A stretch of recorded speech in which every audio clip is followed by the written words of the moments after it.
अध्यक्ष महोदय, सर्व 34 जिल्ह्यांनी TCS IBPS सोबत जिल्हा स्तरावर करारनामा करण्याकरता पत्र दिलेलं आहे अध्यक्ष महोदय. अकोला आणि भंडारा या 2 जिल्ह्यांनी करारनामा पण केलेला आहे अध्यक्ष महोदय. अकोला, भंडारा, नांदेड, पालघर, रायगड, ठाणे, सांगली व संभाजीनगर या 8 जिल्ह्यातील 76 नगर परिषदा नगरपंचायतींनी सरळ सेवा भरतीचा प्रस्ताव जिल्हा स्तरावर सादर केला आहे.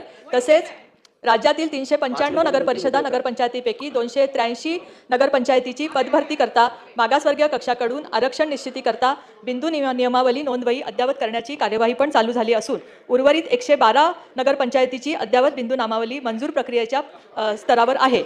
अकोला, भंडारा, नांदेड, पालघर, रायगड, ठाणे, सांगली, संभाजीनगर या 8 जिल्ह्यातील 76 नगरपंचायतींनी सरळ सेवा भरतीचा प्रस्ताव जिल्हा स्तरावर सादर केला आहे. 22 जिल्ह्यांनी सवर्गनिहाय रिक्त पदांची संख्या नगरपंचायतीकडून संकलित केली आहे. नगर परिषदेतील अनुकंपा भरती, वारसा हक्काद्वारे सफाई कामगारांची नियुक्ती तसेच पदोन्नतीवरील रिक्त पदे भरण्याबाबतची कारवाई चालू आहे. सदस्यांनी जी त्यांच्या भागामधली जी शंका विचारली त्याच्या संबंधी अध्यक्ष महोदय माहिती घेऊन मी त्यांना ती सांगेल. प्रवीण तटके